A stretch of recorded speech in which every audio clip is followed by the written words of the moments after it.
Assalamualaikum warahmatullahi wabarakatuh. Perkenalkan, nama saya Muhammad Karisman, NPM 2019-21046. Baiklah, di sini saya akan menjelaskan tentang anatomi dan fisiologi sistem pernapasan. Inilah 1. Saluran pernapasan secara anatomi. Saluran pernapasan atas. 1. Hidung. 2. Sinus paranasal. 3. Nasal cavity. 4. Faring. 5. Laring. Saluran pernapasan secara anatomi. Saluran pernapasan bawah. Yang pertama trakea, kedua bronkus, ketiga bronchiolus, keempat alveoli. Baiklah, di sini saya akan menjelaskan tentang rongga hidung. Rongga hidung dimulai dari vestibulum, yakni pada bagian anterior ke bagian posterior yang berbatasan dengan nasofaring. Rongga hidung terbagi atas dua bagian, yakni secara longitudinal oleh septum hidung dan secara transversal konka superior, medialis dan inferior. Baiklah, di sini ada bagian-bagian rongga hidung. Yang pertama, vestibulum adalah yang dilapisi oleh sel submukosa sebagai proteksi. Yang kedua, rambut. Di dalam rambut, rongga hidung yang berperan sebagai penapis udara. Yang ketiga, struktur konka adalah yang berfungsi sebagai proteksi terhadap udara luar karena strukturnya berlapis. Yang keempat, sel silila adalah yang berperan melemparkan benda asing keluar dalam usaha untuk membersihkan jalan nafas.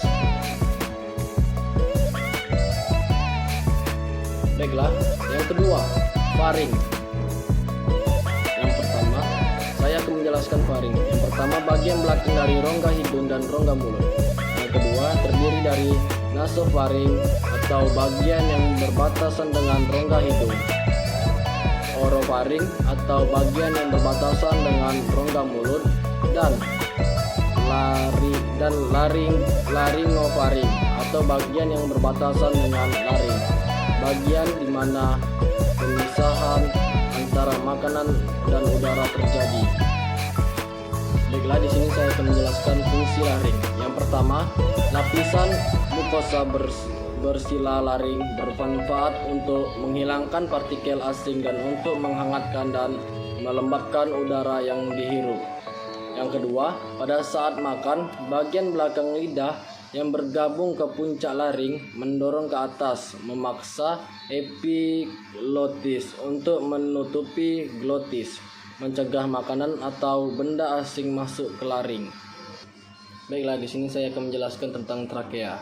Trakea, cincin tulang rawan yang tidak lengkap atau berbentuk U, panjangnya 10-20 cm, dibentuk oleh 20 lapisan kartilago yang berbentuk huruf C dan berakhir ketika bercabang 2 karina. Bagian yang tidak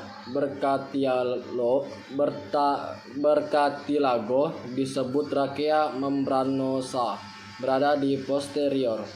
Pada ketinggian vertebrar thoracalis 4, trakea bercabang 2 di karina menjadi bronkus utama kanan dan kiri.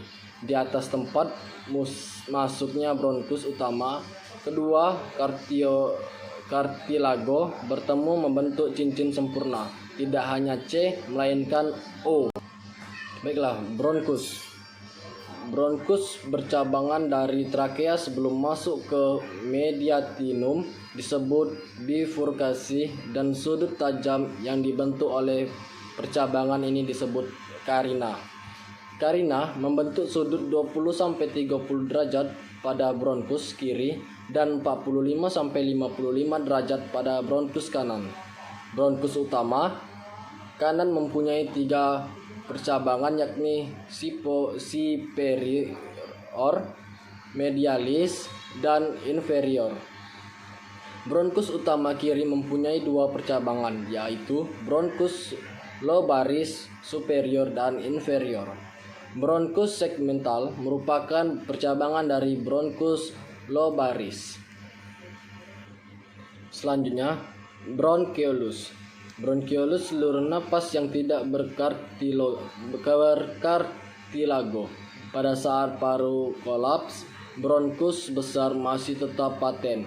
Sedangkan bronkus kecil, bronkiolus dan alveolus ikut kolaps. Bronkiolus paling ujung atau distal disebut terminalis. 3-5 bronkiolus terminalis membentuk asinus. Baiklah, bronkiolus dibagi menjadi 2 fungsi, yaitu yang pertama, bronkiolus non respiratorius dinamakan tidak terdapat pertukaran gas. Yang kedua, bronkiolus respiratorius dinamakan di mana terjadi pertukaran gas bersama dengan ductus alveolaris dan saccus alveolaris.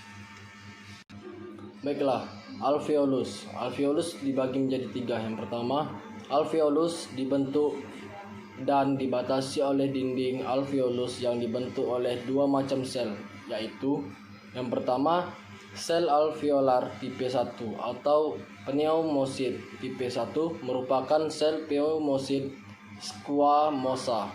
Pertukaran gas menembus dinding pneumosit tipe 1.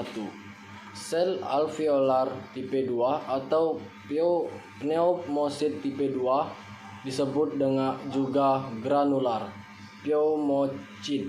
Tugas pneumosit tipe 2 yaitu menghasilkan surfaktan. Alveolus terdapat dari lebih dari 300 juta gelembung alveoli dengan diameter 0,3 mm. Struktur gelombang ini cenderung tidak stabil. Adanya tegangan muka cairan yang melapisi alveoli menyebabkan gelembung cenderung menjadi kolaps. Namun, berkat adanya surfaktan yang menurunkan tegangan muka cairan di dinding alveoli menyebabkan gelembungan tersebut tidak mudah kolaps, tetapi mengembang dan stabil. Baiklah, sekian penjelasan dari saya tentang anatomi dan fisiologi sistem pernapasan. Lebih dan kurangnya saya mohon maaf. Assalamualaikum warahmatullahi wabarakatuh. Selamat sampai jumpa.